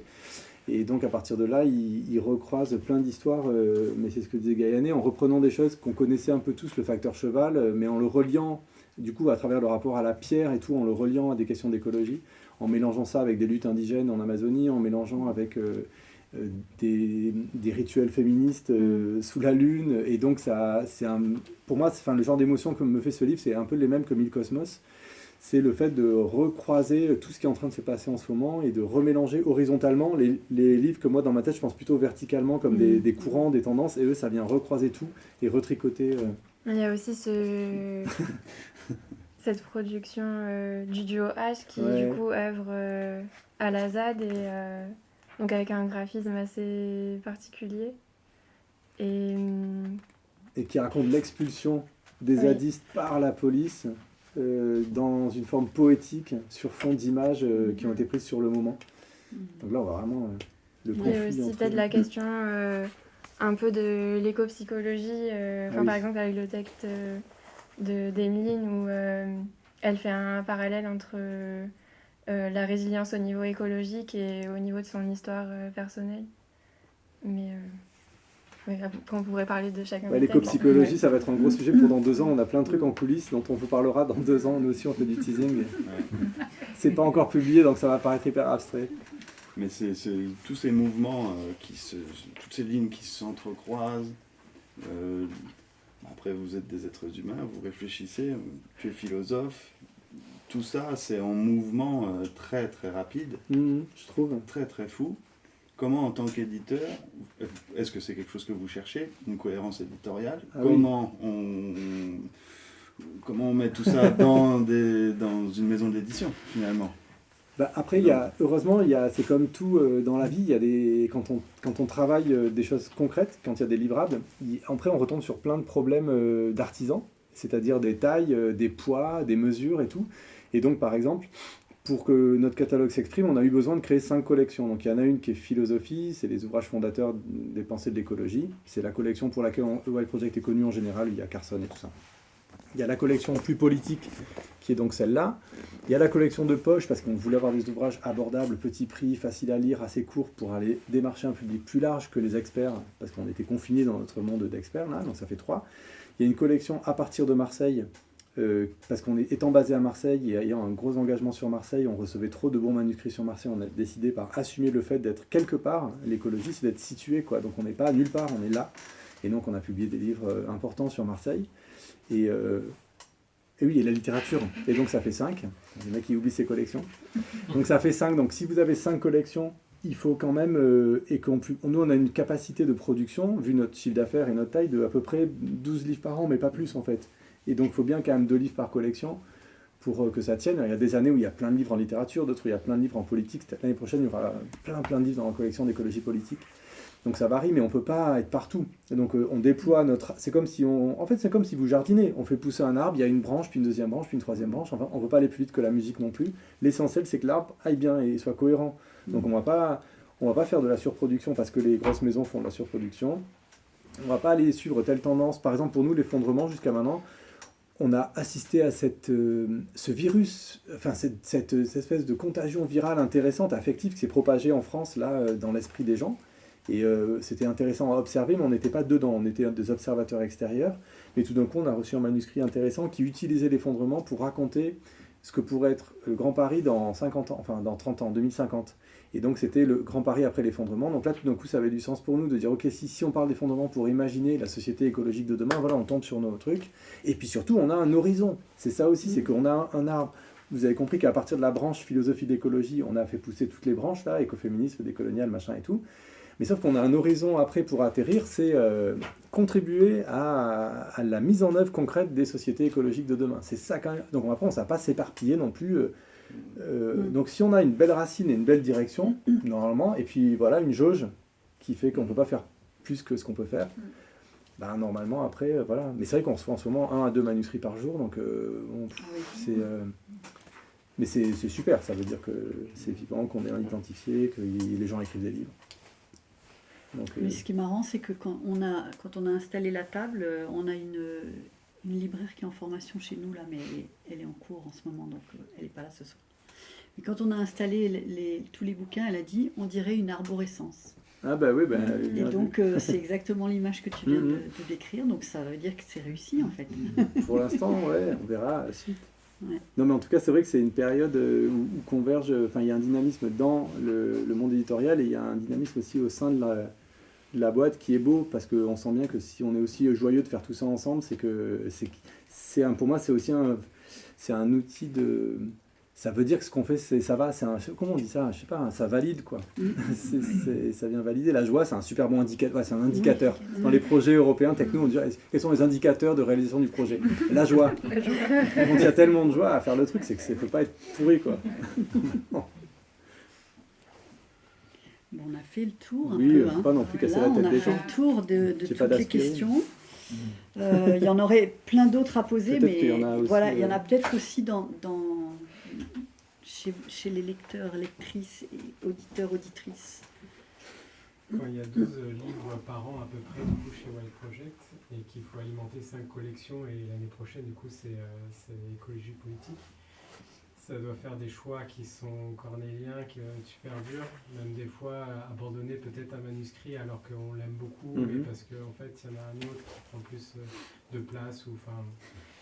Et comment on fait? Est-ce qu'on arrive à mettre pour plus tard? Est-ce qu'on le refile à un éditeur avec qui, rue de l'Échiquier ou autre, avec qui vous avez fait un peu un chemin parallèle, ou est-ce que vous voulez absolument qu'il soit édité même si c'est pas chez vous? Comment ça peut se passer? Ouais, vous avez bien résumé la situation. Donc il y a toute une série de manuscrits qui sont mal dirigés, on va dire quand même. C'est-à-dire, c'est pas du tout pour nous. Les gens qui ont écrit ne nous connaissent pas en fait, et ils n'ont pas vu, ils ont tenté leur chance comme un pêcheur amateur qui tente. Donc si on enlève tout ça, après il reste plein de manuscrits. Alors des fois il y a des drôles de surprises parce qu'il y a parmi les manuscrits qu'on a refusés, nous, il y en a qui se retrouvent à la découverte parfois. Ça c'est assez marrant. On se dit tiens, c'était pas bon pour Wild Project, mais c'était bon pour la découverte. C'est rigolo. Ou alors Anthropocène aussi, il y en a eu, où nous on dit non, c'est pas bon. Donc, et puis l'inverse doit se produire aussi évidemment. Nous, le sentiment qu'on a, c'est qu'on reçoit de plus en plus de manuscrits publiables. Donc c'est un peu ce que vous disiez, des trucs qui méritent le respect, la publication, et qui doivent absolument aller en librairie. Après, la question, c'est que là, depuis quelques années, on s'est bien dit en équipe, attention, on n'est pas là pour publier tous les manuscrits publiables. Si on ne va pas s'en sortir, on en reçoit, je pense, 40 ou 50 des manuscrits publiables par an. Donc ce qu'il faut, c'est, on a développé le concept de manuscrits indispensables pour nous. Ça s'écrit en un seul mot, indispensable pour nous. D'accord. Et donc ça c'est un peu complexe. Ce que ça veut dire, c'est qu'on essaye d'utiliser le fait qu'on est 5 pour se tirailler un peu les uns les autres en fonction de nos marottes. Donc par exemple, Marin Schaffner, qui n'est pas là, lui sa marotte c'est le biorégionalisme. Donc on a déjà publié 3 livres sur le biorégionalisme, il en prépare encore 2, puis il y en aura 7 l'année prochaine, et puis là donc on taquine sur ça. Moi ma marotte en ce moment c'est l'éco-psychologie, donc l'intersection, j'en ai pas encore parlé parce que les livres sont en préparation mais ils sont pas là. L'intersection entre les questions psychiatriques et l'écologie, en fait il y a un vieux courant qui existe, qui est pas très connu, je pense que ça va déferler. Et donc on prépare des trucs.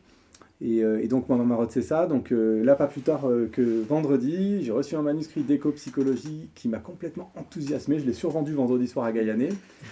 J'ai eu les mecs en visio, j'étais chaud et tout, et puis je me suis dit non mais il faut que je lise ce week-end, donc j'ai passé mon dimanche à le lire, et puis en fait c'était un bon manuscrit, mais pas indispensable pour nous. Et donc lundi matin, on leur a dit que, en fait non, mais qu'on leur conseillait, on voyait très très bien ça chez Divergence ou chez Dehors. En fait, pour le dire en mode expert, c'était un peu trop latourien pour nous. Donc un peu trop jargonneux, sophistiqué, sciences humaines et sociales, et pas assez ancré dans notre tradition de pensée à nous. Donc on a trouvé que dans l'arbre qu'on construit, en fait, c'est comme si c'était pas la bonne espèce, c'est juste l'espèce d'à côté, mais c'est pas grave, c'est super. Chez Divergence, il sera canon à côté d'Alexandre Monin, Héritage et Fermeture, il sera parfait, mais pas chez nous. Donc ça c'est agréable parce qu'on a le sentiment qu'on lui a trouvé la bonne place, on a informé les auteurs que la bonne place était là-bas, et voilà. Donc ça c'est un cas de figure. Après qu'est-ce qui peut se produire encore ? Mais on essaie de se chambrer mutuellement, c'est-à-dire de vraiment pas se faire de cadeaux mutuellement. Alors là, évidemment, l'autorité de chacun d'entre nous est un peu fonction du nombre d'années passées dans l'entreprise.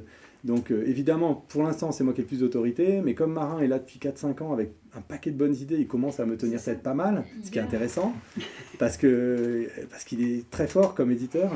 Georgia Froman, elle est là depuis 4 ans, elle commence à être aussi bien forte en humanité écologique, donc c'est le nom qui désigne tout ça. La réforme écologique des humanités. Et maintenant que Gaillané est rédac chef de Mille Cosmos, elle a pris du galon. Donc elle va commencer à nous dire, écoutez, là, celui-là, est-ce vraiment indispensable pour nous ? Et puis dans quelques années, Michel aussi, ou peut-être avant ça, sur les questions littéraires.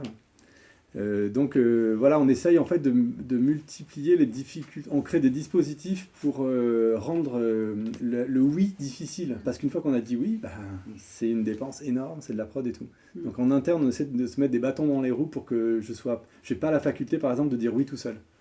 Parce que les dernières fois où je l'ai fait, en plus, c'était des énormes plantages, donc c'était une bonne leçon. Des noms. C'est possible d'en parler parce que c'est des manuscrits que j'assume totalement, mais c'est des manuscrits souvent qui étaient un peu décalés par rapport à la ligne, qui étaient des coups de cœur un peu perso. Et alors ça, les coups de cœur perso, les libraires ne comprennent pas, les journalistes ne comprennent pas, et donc catastrophe. Notamment parce que c'était aussi du côté de la littérature. En plus du côté de la littérature, ouais.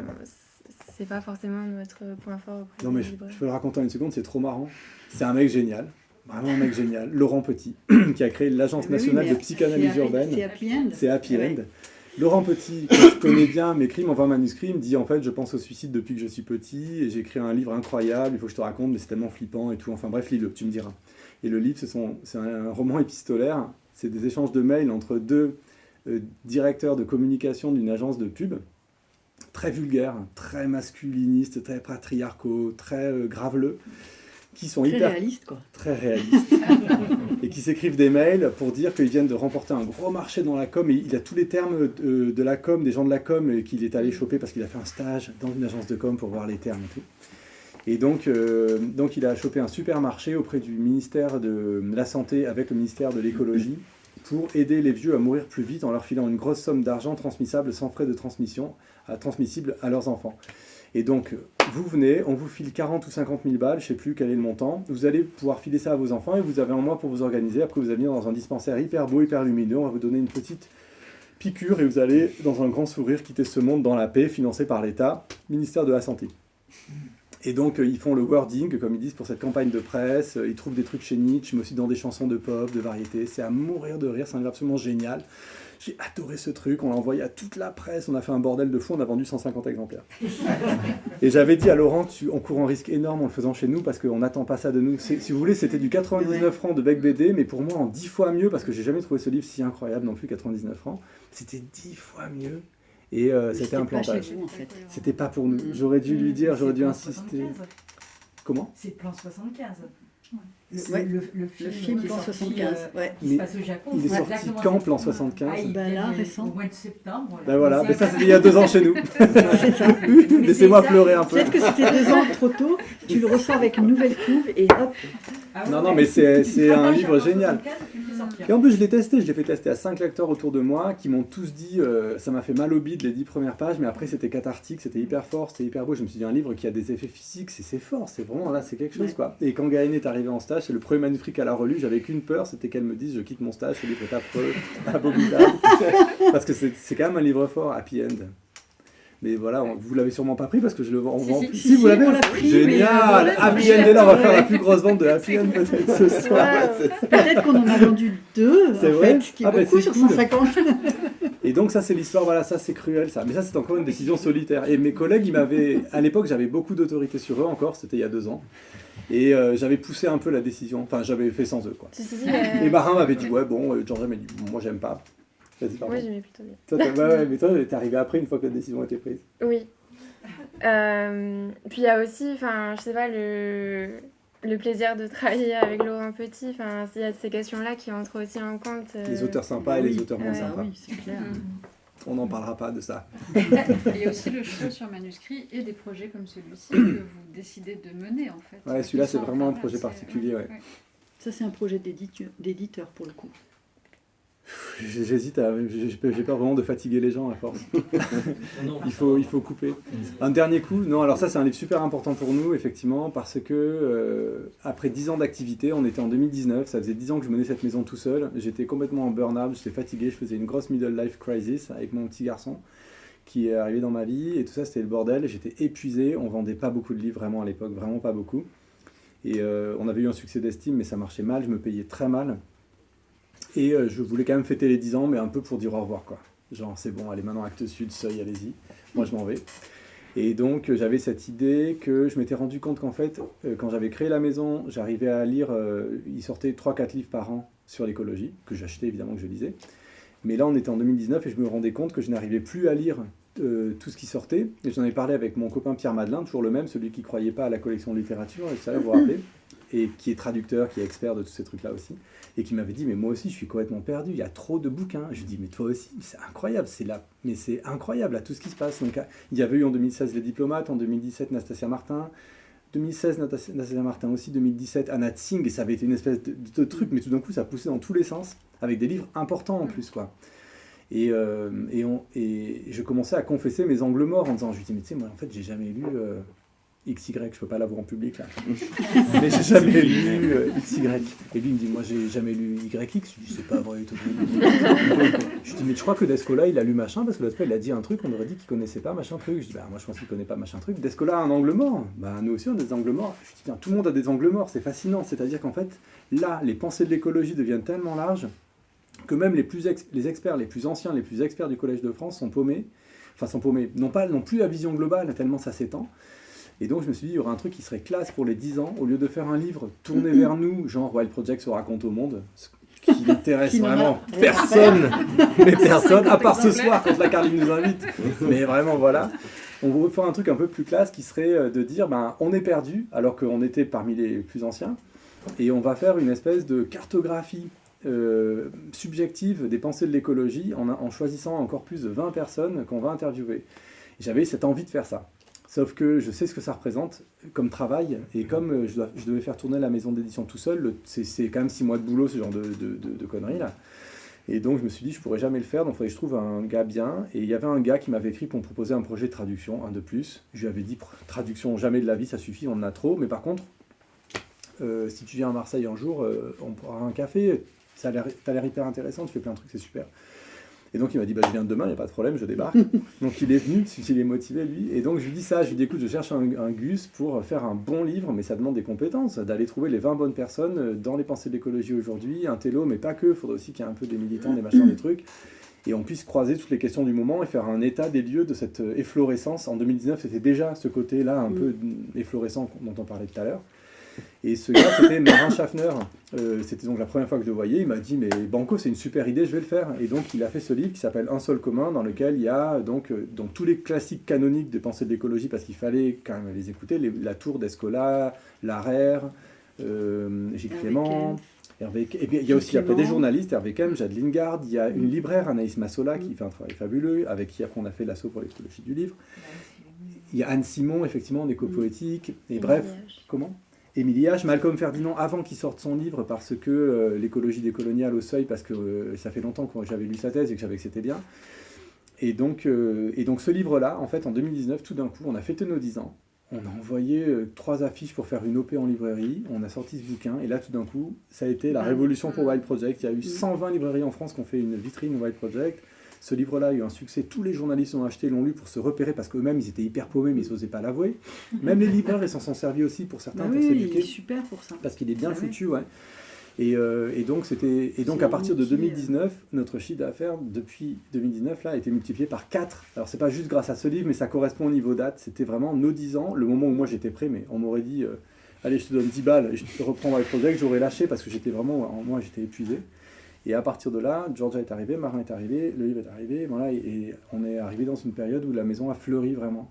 Donc c'est étonnant, quoi. C'est comme le jardinage, des fois on ne sait pas pourquoi, les feuilles jaunissent, et puis d'un coup ça marche. Super, on peut s'arrêter là-dessus. Oui, je pense qu'il faut s'arrêter. Et on peut vous offrir un petit verre si vous voulez. Un petit grignotis. Merci beaucoup. Merci à vous. Pour votre écoute.